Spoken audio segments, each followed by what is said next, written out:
Welcome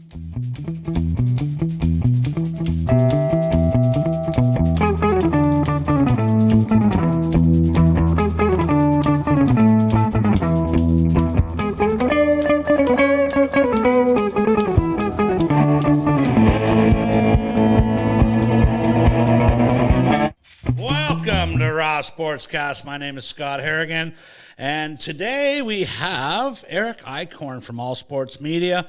Erich, how you doing, buddy? Welcome to the show. Doing great. Thanks, Scott. Yeah. Good to be here. And, glad to have you. For those of you who don't know Erich from around town, I'm sure there wouldn't be that many. He's definitely a fixture in any of the sports arenas or fields that you see around town and shooting for ISN. Erich, I've had the privilege and honor to have Erich with ISN from basically day one. It's been about 14 years. 08-ish. 08, I think. Did we? I don't even know. It's been a long time. It's been a while, and I've had the utmost pleasure of having Erich there. He's been my number one guy for all those years. And he's gone on to shoot. I mean, we're going to get into all that, but I remember talking with you.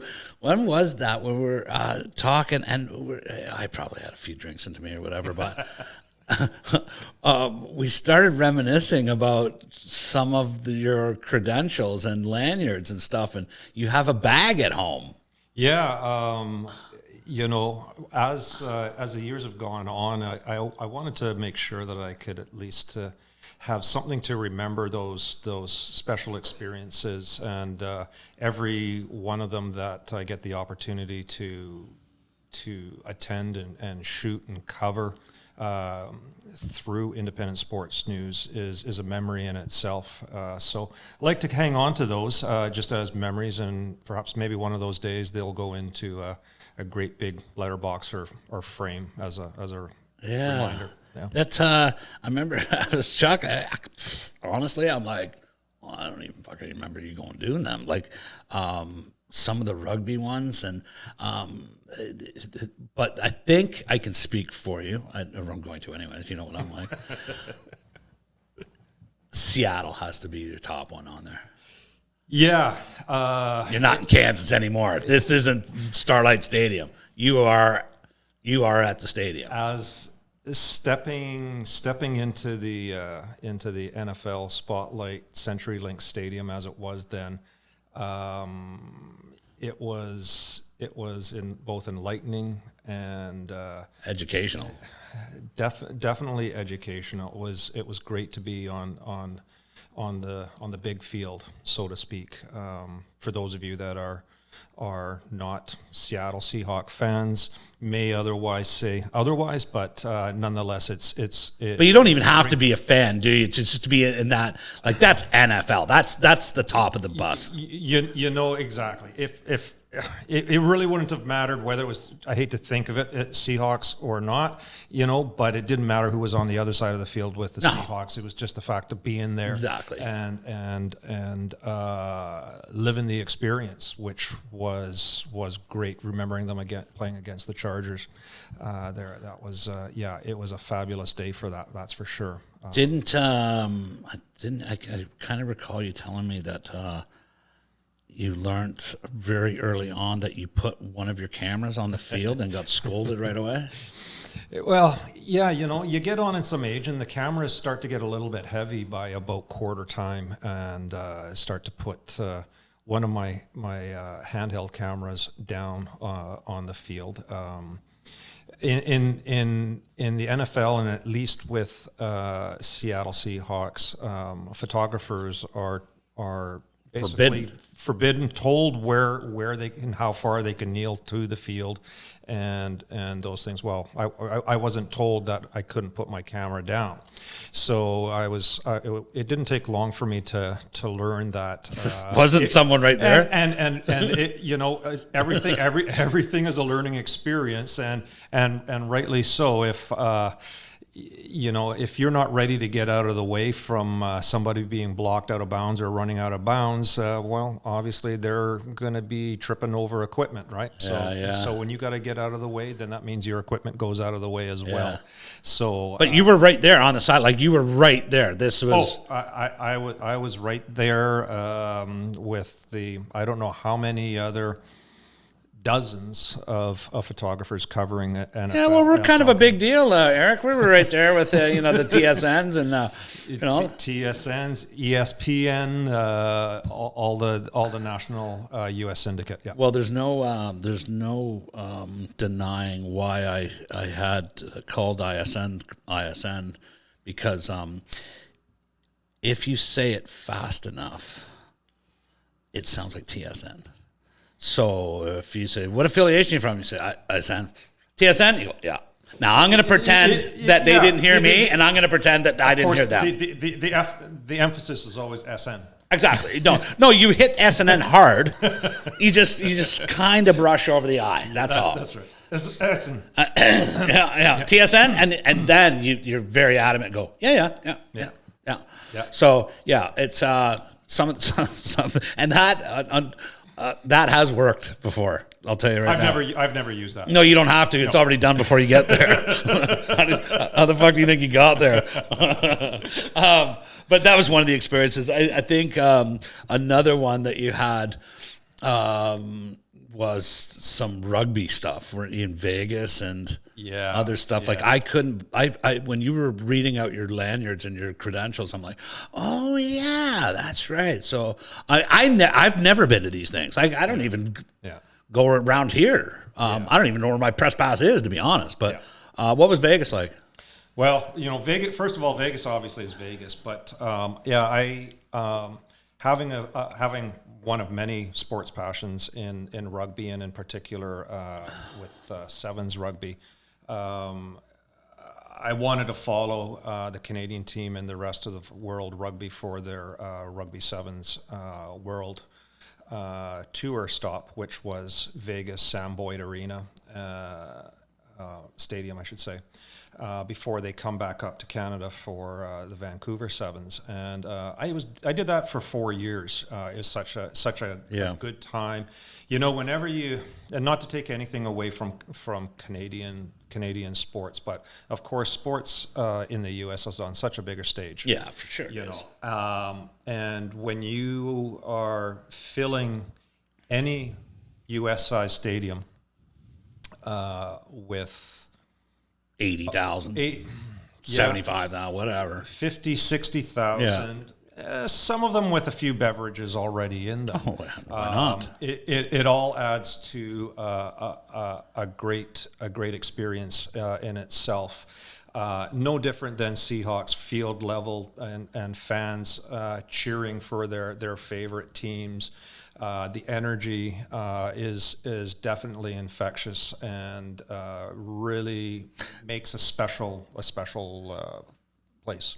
But this is and for those listening and watching who may not know Eric as well as I do, you're very calm. Like it's you don't get excited too often. You don't just kind of deadpan. Like it's so to have you have these experience within.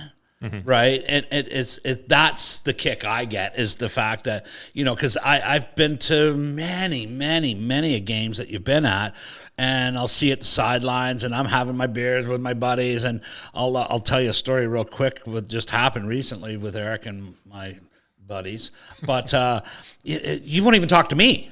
Yeah. No, it's just like, hey, Eric, and you're like I'm shooting, or it's not rude or by any means, but. So to be able to have those opportunities to give to you, and the fact that you go to these things on your own dime, and you've included your family. We're going to run a trip. Hey, what are the odds? Can we try to get this while I'm there? And blah blah blah. And the kids and my wife will go shopping, and I'll do this event type thing. Which is, you're welcome, by the way. yeah. Thanks again. Thanks. Yeah.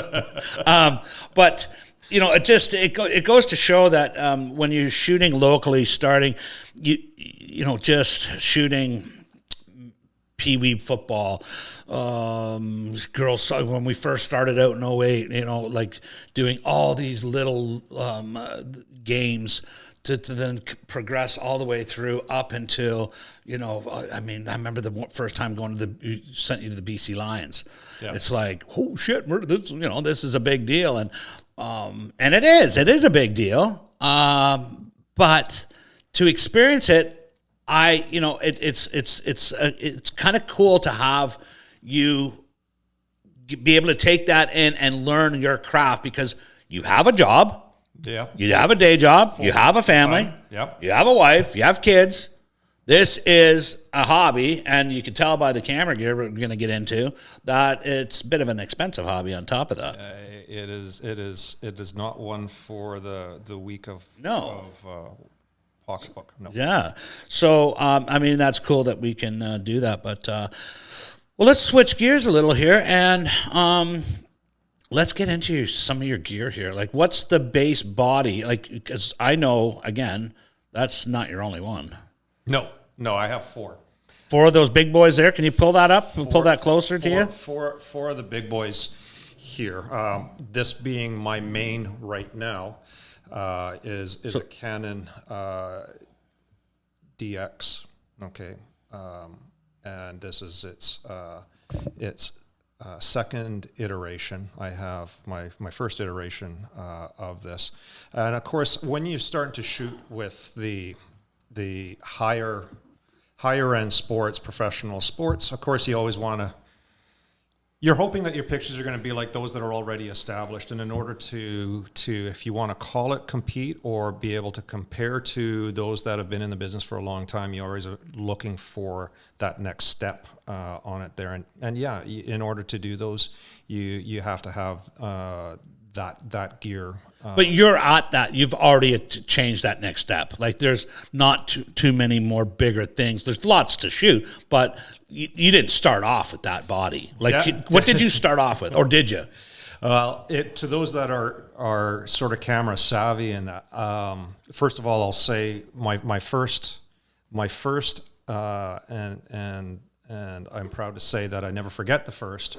On it, nobody does. My first shoot for ISN was Beacon Hill cricket. Oh yeah, I shot some Beacon Hill cricket, and yeah, some of it was in the rain too. What were you using back then, though? Well, back then I was using a Canon Rebel, which, similar to some of the cameras that you're using here, Scott, but its iteration goes back quite a few years, and with digital advancements, it was, but nowhere near what you got now. It was a family point and shoot for the most part, right? On it there. And as I got more interested in it there, then there was some soul searching to decide when do I take that leap on it there, for sure. Yeah, I remember it was fun. Like I said, it was fun to watch that progression as you're going up and up and up and up, and kind of learning and appreciating it each step. Mm-hmm. So that body right there that's the grand. Okay, well, first of all, what's the other brand? That there seems to be one or the other. What is the is that just camera snobs? Well, the thing is, I don't think anybody is a camera snob. Oh, I don't know. No, but what happens is, I think photographers, once they decide that they're making an investment in whatever their camera manufacturer is, there has to be a certain amount of loyalty that otherwise supports. And isn't it like a Ford and Chevy or like that kind of thing? Let the jokes fly. You spent you spent the money, so you better support what you bought. Right. All right. So you're not going to talk down about it if you have $10,000 worth of equipment, because obviously you had to take a few steps to buy that equipment. So obviously you're going to endorse that. But what's the other brand? You don't even want to say it. There's that wasn't intentional. There is Nikon. Oh, right. That's what they're called. Yeah. How'd that taste coming out of your mouth? Like vinegar? But no, I use exclusively Canon. And Canon has, How do you spell Canon? is that a K? No. CONON. There you go. Yeah. If you're listening, Canon. It's been good to me over the years on it, and of course, an investment's made. You building upon your equipment. It's expensive to turn about face and go another direction unless you really need to. So do you find what you have now that you've reached the scales that we talked about, like the NFL, you've been to soccer, you've done all these big events at the top of their levels with this equipment, do you use the same equipment shooting Billy and Susie in Cowichan? Yeah, and that's what I really enjoy about shooting community. It's because I am still using those things that I otherwise use for the highest paid NFL or the highest elite athlete in any sport. I'm also bringing down to the community level to hopefully give that same edge to and picture and quality for the memories for those parents in the community that are looking for a great photography. The how important is that body? That's everything? That's when you say everything, do you mean in relation the heartbeat? If you're talking about a heartbeat of something, is that? Well, I certainly can't. I certainly don't have a picture without the camera. Okay, so what I'm getting at, Eric, is this. Again, I've been to many events with you. Mm-hmm. I don't see anybody running up to you and going, "Oh my God, look at that Canon." Right. I have seen, holy shit, look at the size of that lens. It doesn't really matter if you have a lens that big, you must be good. You know what I mean? Like I've how many times you don't pull that big lens out without somebody saying something. That is true. It does every time, and that's not the biggest lens on the field. Sometimes even where I'm at. So, but at the community level for sure. If somebody is looking for me, then they're looking for that lens. That lens. Of course, exactly. Exactly. In that respect. But you could put a smaller lens like we have in front of you on that body. Like the body is the key. The body is the brain. Of it there. It's recording the image that your lens is going to see. Right. On it there. Now, whether it be professional or even at the community level, of course. It's not always just the body, but it's the marriage of the body with the lens and what you're trying to achieve, what sort of a picture you're trying to get. Is it something that's far away? Do you need something longer that's far away, or is everything up close? So there's certainly decisions to be made from a lens point of view, and sometimes I might be interchanging my lenses. I don't know how many dozens of times in a game. I try not to do that because, of course, I've got a few other cameras that I'll have at my side, not on the ground. But. Definitely, it's not just a point and shoot. No, there's, and we're going to get into that because it's if you don't have it, it's never the same.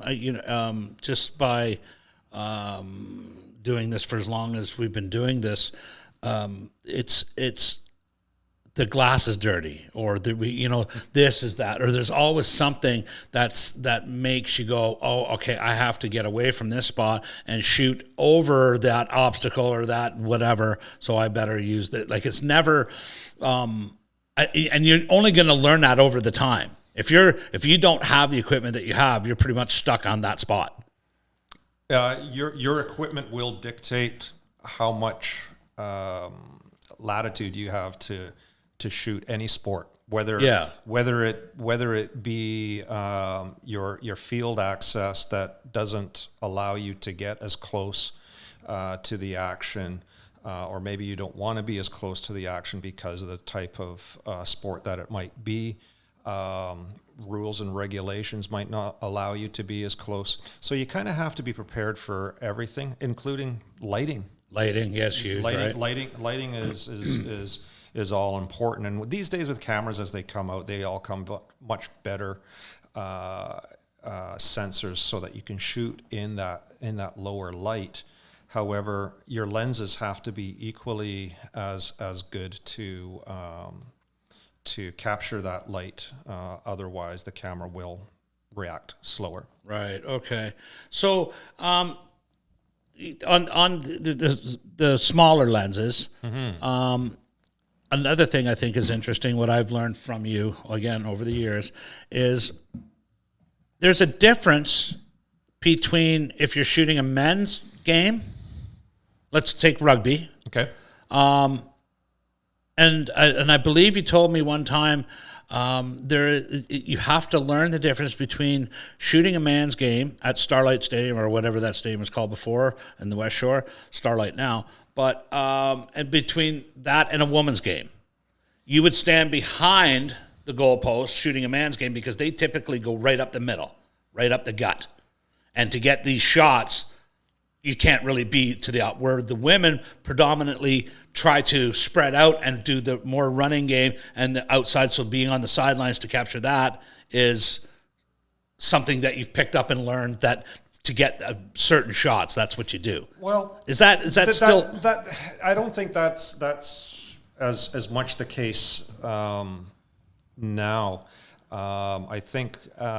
Do men and women play different? They could be the same sport, but they do play different styles. They do play different styles, but ultimately they're all coming for the same. The same end, right? Right. But as a photographer, do you have to go? Okay, I see how this is developing. They're playing more of an outside game. I have to give up my spot and move over here. I think it's more a matter of if we speak about rugby, what type of rugby we're shooting. Okay. Sevens, 15s. Sevens is relatively direct.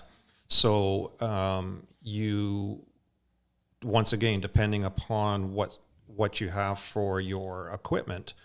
In World Rugby, what you've shot, which I've shot.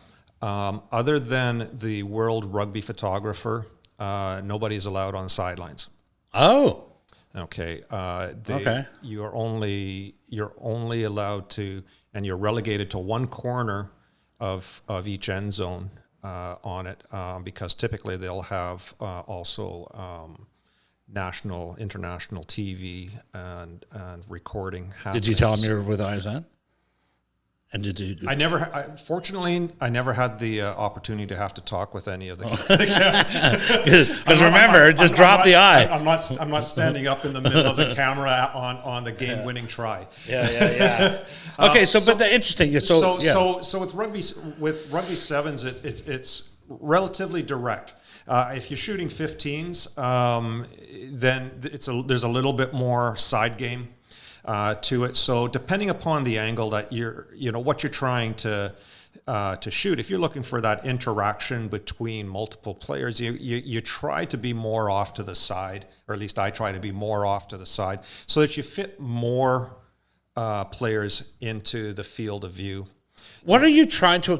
Do you have a game plan in mind? Like, I want this certain photo, or do you let the game play out? Like, do you have some sort of a game plan going into it where this is my style, I'm looking for this specific shot, I want that, so I'm going to have to be here, and I'm not going to give up until I get that shot? Or do you just shoot? For the most part, I just shoot the game as it comes to me.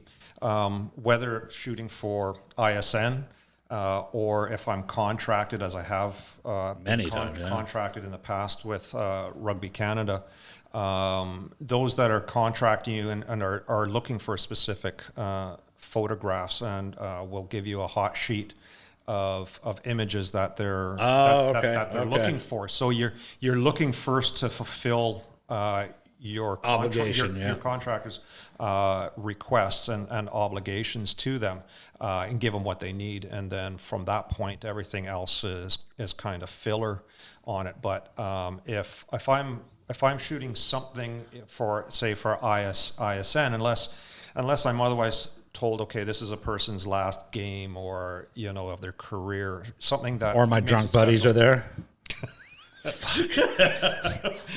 So for those, hang on, I'll just Scott.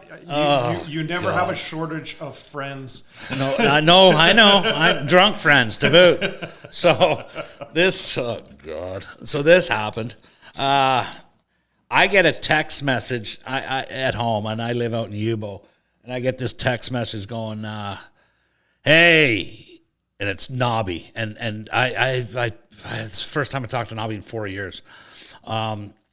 Hey, I'm at the Rebels game. Is that your guy? And he takes a picture on his phone, texts it to me, and I go, yeah, that's Eric, Nobby. You know fucking who Eric is. Oh, well, we're chatting with him, but he's not really too responsive. I'm like, oh God. I don't typically talk to the liquored spectators. No, I said, Nobby, leave him alone. Just leave him alone. He goes, well, can you ask your boy to take a shot? And I said, yeah, okay, Eric, or okay, Nobby.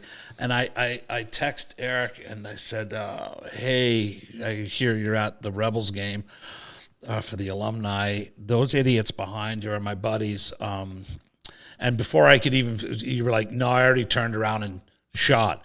So I said, yeah, they got your shot. Yeah, you turned around, but I didn't even know who he was. I know. Well, that's just, he doesn't know who he is. But as you'd already told me, he said, no, I turned around and took the photo. And I said, okay, thanks, Eric. And whether you did or not, I don't know. But hang on. No, you sent me the photo after. But as far as I'm concerned, what I have to do to deal with this clown, I don't know if you did or not, and just did a flyby. So I just said, no, he got the shot, and but leave him alone for the rest of the game. And he goes, and he texts back going, yeah, well, he kind of did a thing, but I don't know if he hit the button. And I go, Nobby, give it up. So we did get the shot. I haven't heard this part of the story yet, but that's it. Keep going. No, he was I guess he started yelling at you from the stands because he's seen the I, the S, and the N. So okay. I don't know. And then I get it. Like I said, I get a text going, "Hey, he took a photo of you, and said, is this your boy?" Okay. And I said, well, yeah, that's Eric. You know who Eric is? Like, yes. Well, he's not responding to us. We just want a photo. It's the alumni. And I'm like, no, leave him alone. I'll see what he can do. So that's when I texted you and I said, is there any chance that you could just like swing the camera around? And I already did, you said. Yeah. So that's great. I forgot all about it. You send me the photo. I send it to him. This idiot puts it on Facebook, claiming to be some legend. So now it starts all over again. And I got my other friends going, hey, I've seen Eric on there. Nobby's no legend. You should be getting a picture of me. And I'm like, see what this starts? See what this So, anyways, that's equally either side of the fence. As you've noted, once I'm on the field, I'm about the work that I'm exactly. I'm yeah. And I have that focus, that sort of that single focus. Yeah. But without ever, certainly the fans on the other side are equal important to my work. Than as to what's there. They're the support behind the photos that we get. And it was a classic photo, and he still has it and loves it. And it was something I from a long time going back, Scott. I certainly got to hand it to you. You never would have thought, okay, you go to shoot an event. You want fan shots. I always. And I certainly have learned that as I just mentioned, there's two sides of the fence, there's two sides of the boards. The fans are equally important, so the camera can't just be on what's happening in front of you. You want to be aware of what's going on behind you too. It really shows. I mean, to paint a picture of the event, and you capture that well. And it marries up to the story, but to really capture an event, I feel it's always getting the shots of people that don't even know they're on camera, that aren't posing. It's just, they're just in their own element, having fun. And, but while we're on this, by the way, oh God, this is one of the things that I scratch my head to this day. You know where I'm going with this, don't you? I'll let you keep going. Yeah. I have, for years and years and years and years, I will say to Eric or whoever, I say, hey, what's your B-roll? Like, what are some of your images that you have? I like that one, Eric. Oh God, no, I'm not. I'm like, no, man, that's what is it with you photographers who don't like certain images, and then when you kind of get pushed to it, it's the one that sells, or it's the biggest one. Like, what is, every year there is a photo that I don't know what it is, you don't like it at all for whatever reason, and yet that's the one that goes nuts. Well, I think the easy answer to that is that everyone is going to have their own favorite photo. Okay, it's not necessarily just your favorite, not what the people like. But once again, what I like doesn't necessarily mean it's what people. Have you had to learn that? Like. I really have, actually. Yeah. There was a time when first, I'll preface by saying that I go to any sporting full 2.5 hour event. 3,000 photos. I'm doing 3,000 photos. Easy. I've seen it. My keeper rate, as I call it, my rate on what I like is 10%. Yeah. Okay, so there's 2,700 photos that you could call that are B-roll. But really aren't. To me they would. To me they would be. Yeah.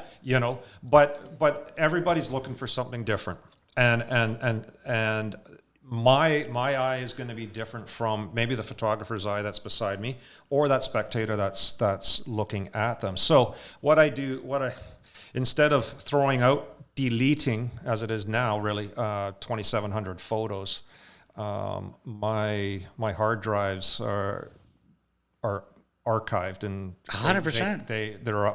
They're up there with. I don't throw anything out, because what I've recognized as to whether it's a sporting event, there might be that one picture of a player, whether it's professional, it's semi-pro, it's university, it's community. There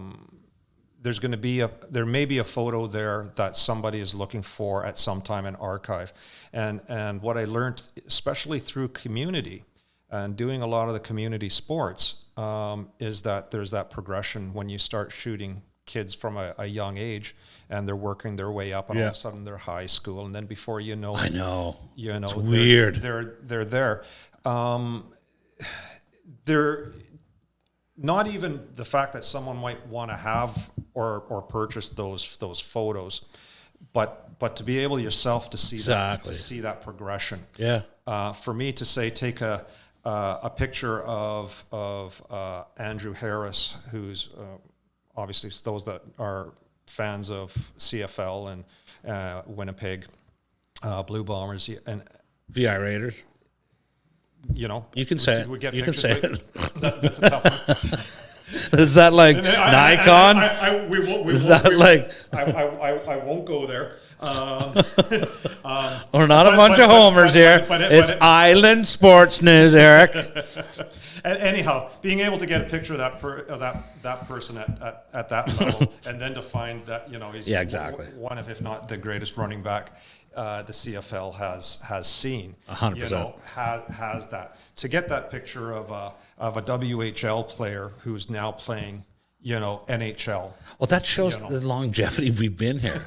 Yeah. Like that's and I was just thinking about that not that long ago. Actually, is that we covered them when they were tykes, and they've gone on to win to go to the Olympics. Yeah. And it's like, holy shit! I team, remember team when Canada, or their yeah, exactly. I remember that. I was covering that. What's that tennis star that won the U.S. Open? What's her? The French. Oh Jesus, I'm getting old, Eric. But mine's older. Yeah, are you? I'm 56. I'll be 56. Yeah, you never know. Yeah. Okay. Done. Yeah. Oh, take a photo now. So I remember covering her when she was just playing Tennis Canada as a teenager, and Andre Bescu or whatever. I can't. That's brutal. I can't remember her name, but. All of a sudden, I'm posting it on ISN and stuff like that, and getting zero hits, no Andrescu, yeah, and then I covered her for 4 years before she even became a household name, and then all of a sudden everybody's covering her, and then she wins the U.S. I felt like it was my kid, like you know what I mean? I was so invested with this young lady and her career. From covering from when she was a teenager to this, and I'm like, I actually felt proud, like, that's my daughter. It was the weirdest thing, anyways, but that's how long we've been around kind of doing these things and seeing, the talent that we've seen, and it's kind of cool, definitely, right? So, and to be able to record some of those life-defining moments is great, it's cool. As you say, you've got that you can look back on, it's just as no different than parents will look back on their family photos and see. That's it's kind of really what we're doing there. Yeah, but it's to get back to that though is to like I think photographers have this perfectionist thing in them where each photo has to be this, and this, and it can't be a little bit out of focus. But that one little out of focus. But the facial expression is different. That's the one that sells. You know what I mean? It's because I know I've been doing this long enough to know that when I post something, a photo or whatever, I can tell you the people, I've never met them, haven't got a clue who they are, wouldn't know them if I tripped over them. I can tell you who's going to like it or comment, and I can almost guarantee you I can tell you what they're going to say. Verbiage. Well, that shows how long you've been in the game. No, but I just because of the loyalty to the photos, to this, to what we post and stuff like that. Yeah. So I know when I say, okay, Eric, I really need photos of the fan thing from here over to the blah, blah, blah, blah, blah. Not something you would normally do or want to do. You're more into the action. But give me this, and this, please. And it's not often I say that. But, I really like that photo. Or I've taken your photo, and we've got to the point where I don't even have to ask permission, but you don't like it, you'll give me a higher digital one and replace it without me knowing. That's a little fucking game we play. Right? Don't think I don't know that. Oops. Yeah, exactly. Right? Well, whatever. But that's the one I like. And when it gets replaced, or that I don't really like that one, or it's cringeworthy. That's the one that kind of gets all the likes and stuff like that. It's I don't know, but it's a conversation we have every year. It's not something that you're not going to fully come to grips with that. And You know, you're right, and I don't know why. I don't know why that is, but obviously it's great to. It's not just you. It's great to hear. It's not just you. Yeah. Every photographer. Yeah. Yeah, it's really bizarre. Yeah. But yeah, I'd love to see one day actually, not just the B rolls. I'd love to see like W. I could show you all the pictures that I have of officials. Yeah. Yeah. Blocking my shot. Oh yeah. No shit. But let's talk about for the youngsters coming up, because I have, and you can verify this for me, Eric. It's been one of the biggest joys I have doing ISN is taking, finding either photographers or journalists or people. We've had some success coming up with people who get it and get our vision and what we want to do, and they've gone on to great big things. And then, of course, we've had people that don't get it, and there's just been a complete pain in the ass, and always will be.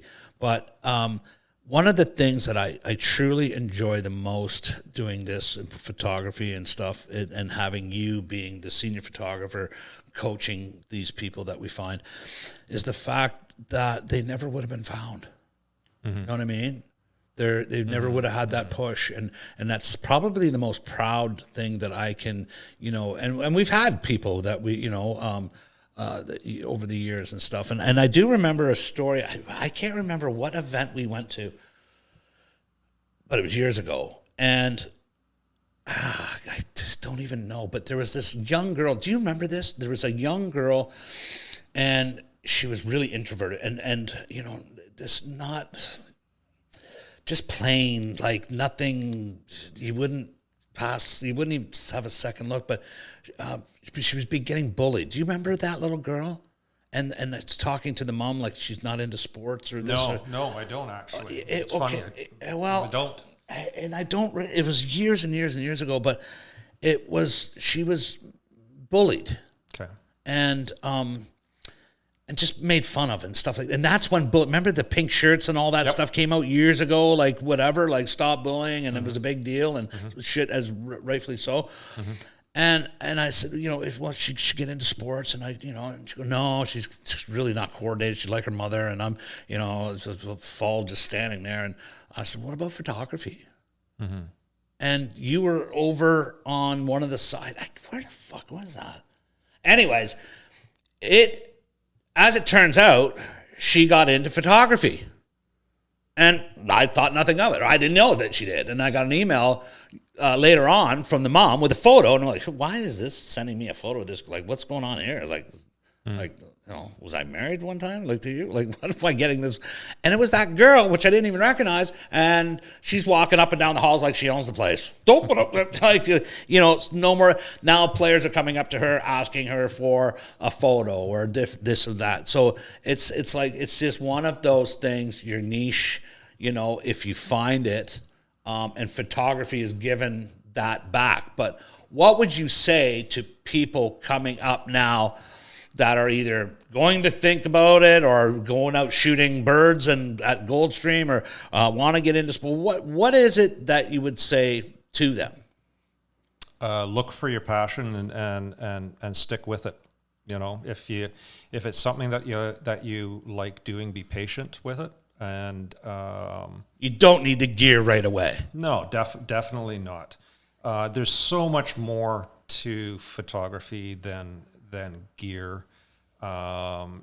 You need to understand, your subject, what you're shooting. If it's a sport, what's you're shooting. If it's wildlife, you need to know what the characteristics of that wildlife are, so that you can catch the shot when it happens. You need to see it happen before, and the only way that you learn those things is being present in the game. Or in the moment with it. And those experiences, after experiences, will build upon you, and that's that knowledge that you will then bring cumulatively to whatever it is that you're shooting. And as you look and you say, my photo is better than it was last year, but how come this person's is that much better? You have to look at it within yourself and be honest with yourself and say, okay, how did that person, that's a pretty good shot. How did that person get that shot? And then look at what they're shooting, look at how they're shooting, and learn. It's continually evolving every time you take on a different sport. Is it cheating to Photoshop? You'll get different answers from different, and it depends on what it is and how you're photoshopping. I believe that the general consensus with respects to Photoshop is that it's acceptable to Photoshop to correct color, to correct saturation, to perhaps crop so that the eye is focusing on a specific part of your picture. Actually altering the picture from its normal, where you have all the Photoshop magic of erasing filters and all this other filters, erasing backgrounds, those sort of things. That isn't really, in my own estimation, photography. No. And truthfully, those that are still shooting film, the pure traditionalists would even, of course, say that any digital manipulation is not photography. So it's on a matter of scale as to the photographer and what they feel is in their own, and they'll have their own argument as to whether it is or whether it isn't. Everyone will be different on their definition. What do you find is, what do people like most? They like that raw image? They like it spruced up a bit? Do they want kind of softened? You've obviously played around over the years, like putting something out just like boof right off the camera. Yeah. That to me still says it all. No. Oh, okay. No. You can. Everybody wants cosmetic, don't they? I don't know that people know that in some instances that photos and how cosmetic they are. But what I'm getting at is this: is that I think that is cheating for the actual photographer, because they don't have their settings right on their camera. Fuck it, I'll just fix it in this. Yeah, when you're that's a bad habit to get into. When you're shooting digital, as is the digital age, there's certainly a lot more leeway when something isn't going. Yeah. Didn't go the way that you had planned. There are certain fail safes. However, like it'll just cloud over all of a sudden.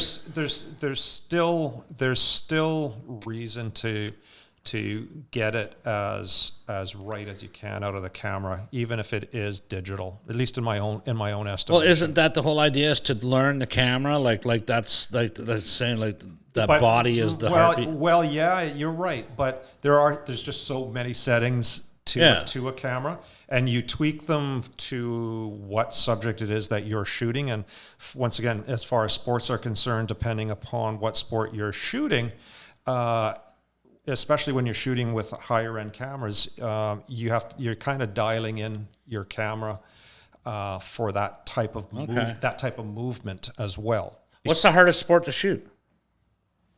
Hardest sport to shoot, boy. To get a good picture, do you mean? Just to shoot. Like that you find that, like, you've been doing it, 14 years, almost that still gets you. Not because of the dirty glass or the this or that, but just like, The hardest, I would say so far, the cross? Nope. Oh. No. Baseball to stay awake? No. I'm gonna. Sorry, baseball fans. I am going to confess that in my own that curling and golf are the most difficult to get. Not that rock that takes 10 minutes to come down. Well, and anybody in the right position can can take a camera, whether it be with a $10,000 camera or a $300 point and shoot. What makes curling? But it's getting the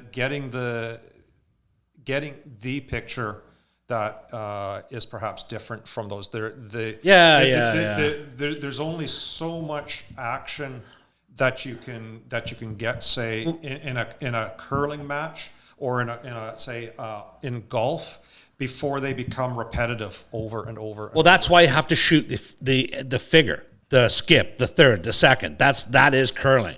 Like if you look at the photos from Curling Canada and around the world, they're not really focused on the rock, because they're not like, they could take the camera away from the rock, 4 seconds later, the rock's just a bit further down the sheet. Mm-hmm. So they're focused on the expression, on the yelling, hurt, and all that stuff. So, but that's still photos. I'm surprised at that, because like, is still photography harder than moving? Like taking landscape stuff and like, to me, sports would be the hardest photography to shoot. Sport. Don't get me wrong. Sports are difficult to shoot. Curling, but it's a matter of definition as to what difficult is. All right. Okay. For me, what's difficult is finding that defining shot. Right. That's different than Joe Blow, because photographer. If we use curling for an example, and I have nothing whatsoever against curling, but the challenge with curling is that after shooting 100 pictures, you're done. Then they're pretty much going to be the same. The next 100 are going to be the same, because they're going to be relatively the same. So you're saying that's the same thing in golf? A swing is a swing. A swing out of a trap, is great when you catch the ball coming out. You catch the sand, the golfer, the sand all coming up, and maybe you're able to. You're fortunate enough to be a little bit below the sand, just on the hill. Right. Okay. So that you can add a few different things to it, but it's so you couldn't spend an afternoon at a golf thing. I have. No, I know you have. I know. I get it. Is that why some of the other sports people in town send their photographer out for 4 seconds, and then they're back in the car, the white car? Well, in speaking with them, it's because they're always going to the next job. There's only so much going sports to the next job, and I have to say, I'm fortunate enough that photography is not my job. You're right. Yeah, for sure. Okay, I have a day job as much as that. This is going to be what I expect to be a great retirement. Job, if we call it.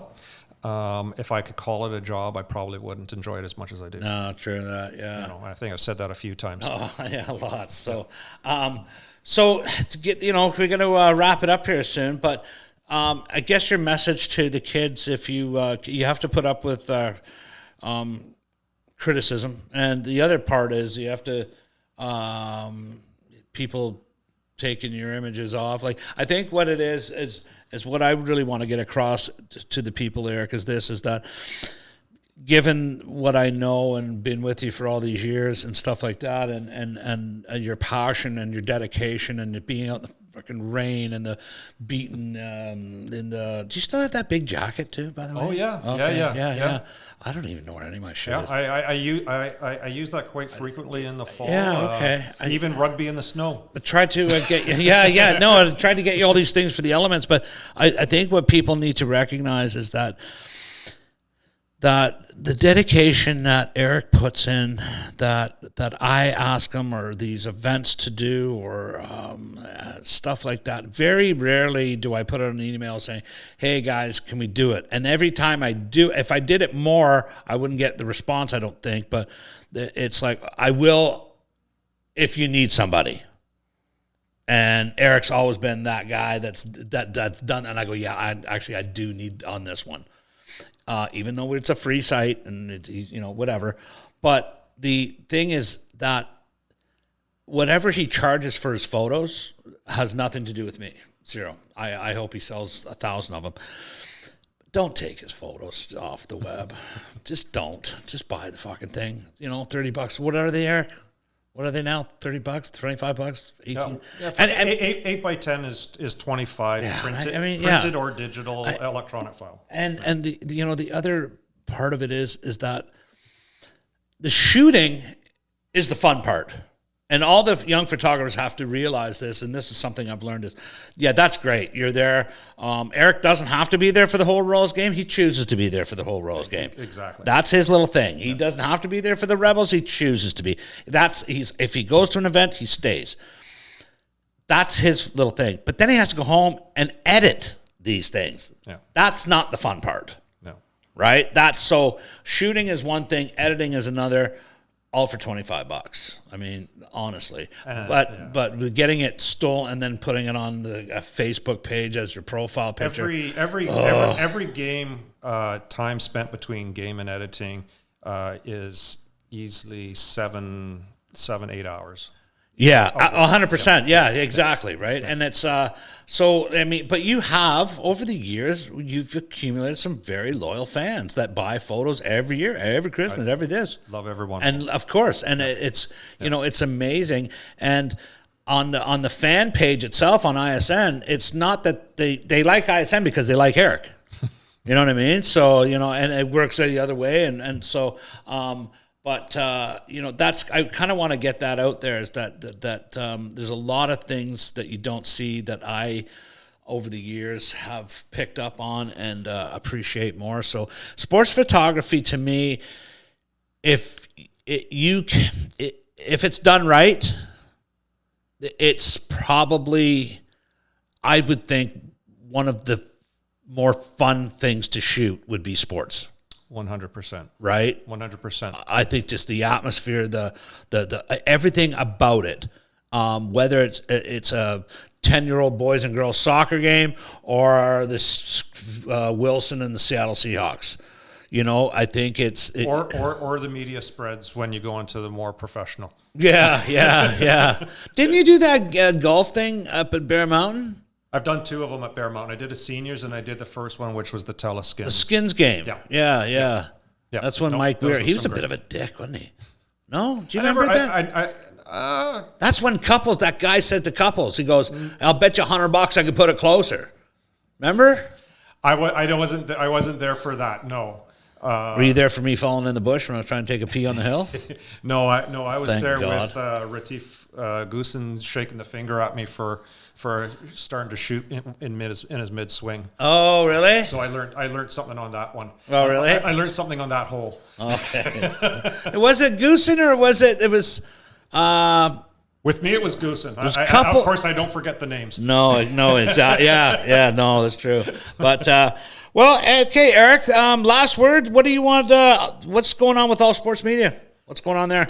Well, coming back from COVID, it's been a busy fall so far, and once again, I may have already said it, but I thank everybody, all the followers for both ISN as well as All Sport Media for the support in coming back. It's been a long year and a bit without sports, and I've recognized in that time, of course, in coming back, and those families who are having, community players that are moving on and in their last, that they don't just have that one picture, or they're coming up. We know that we're still not out of COVID. What the next year, the spring of that's is gonna bring us, we don't really know. But I want to let all those followers and fans know that I'm going to do my best to be out there, because, once again, will we have a repeat of last year? I really hope not, but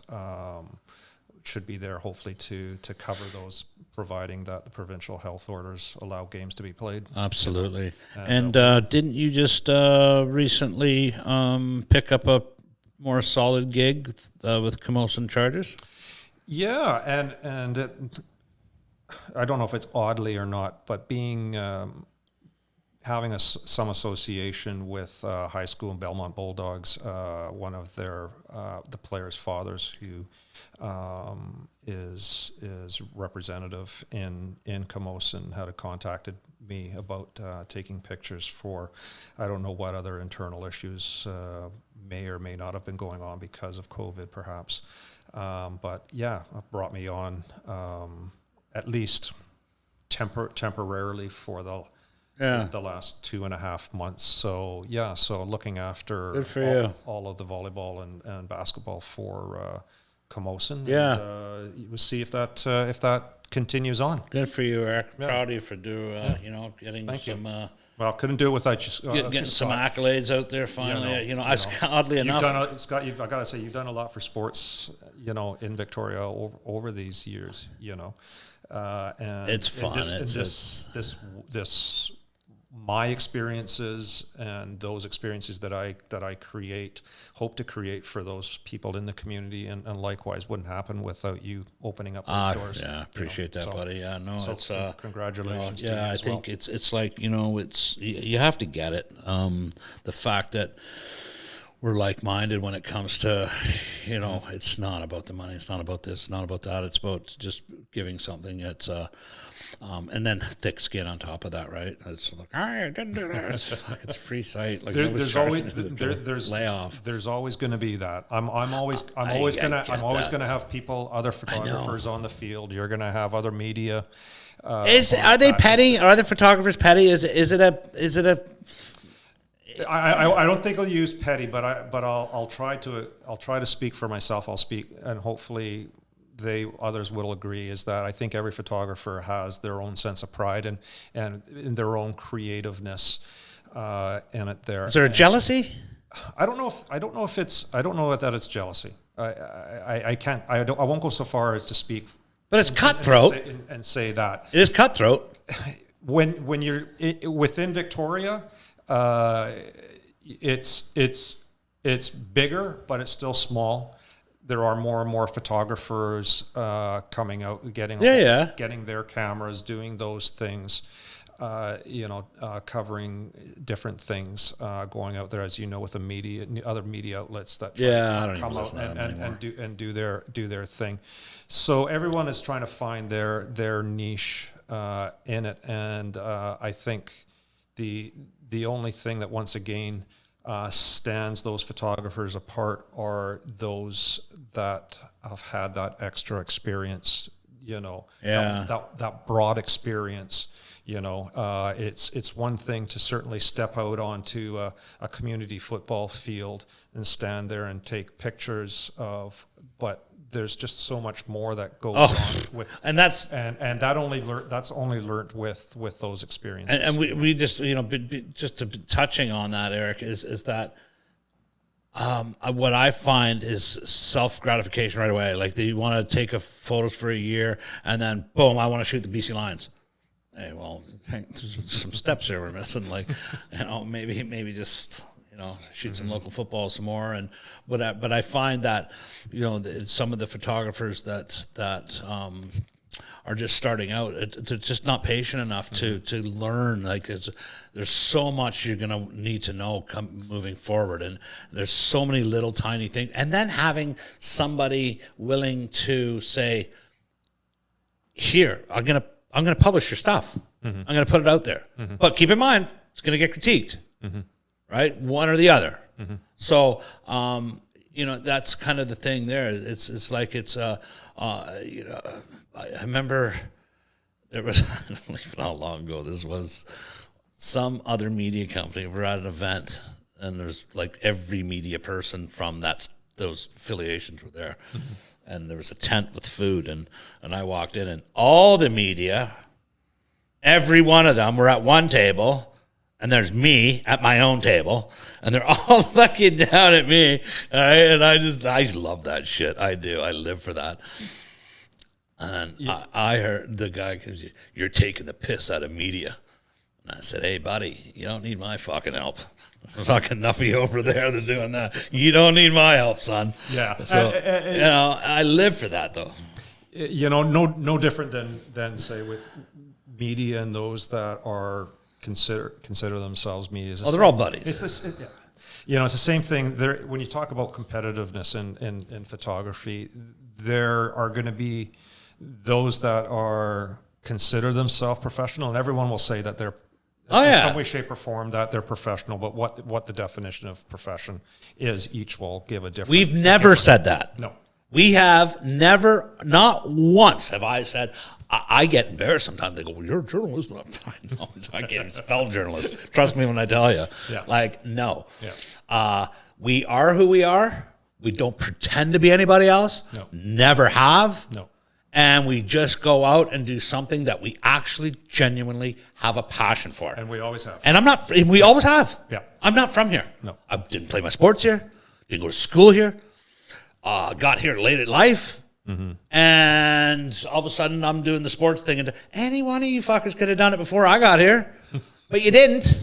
So I don't know. It's free. Yeah. But go ahead. But you still get knocked down. So Everybody has an opinion. That's fine. I want them to. Yep. It's like, how dare you cover sports in this town? And I'm like, oh, give it a rest, bud. Like, just honestly, scale it back. Like, who gives a shit? Yep. So, but the other part of it is when people, and I get this, and we get this, is that it's like, yeah, well, can you send a guy out to this and this and this? And I'll be like, well, hey, we all have day jobs. What? But you're Island Sport. Like, I'm happy in a way that you think we're this great big media conglomerate. But the last 4 years, I've written stories has been in my boxer shorts at a kitchen table on my laptop that's half broken. Thanks for not asking me to cover that. No, and I would. See that big lens there? You'd need that one there, Eric. Right there. Erich Eichhorn, All Sport. Thanks, Eric, for coming on the little show today. It's good to have you on. Thanks, and thanks for doing what you do and keep doing what you do. Wife and kids are good. All good. Thank you. It's been fun. Been fun. Absolutely. All right. So this is Scott Harrigan with Erich Eichhorn from All Sports Media and ISN. Great show, and we'll talk soon. Good night.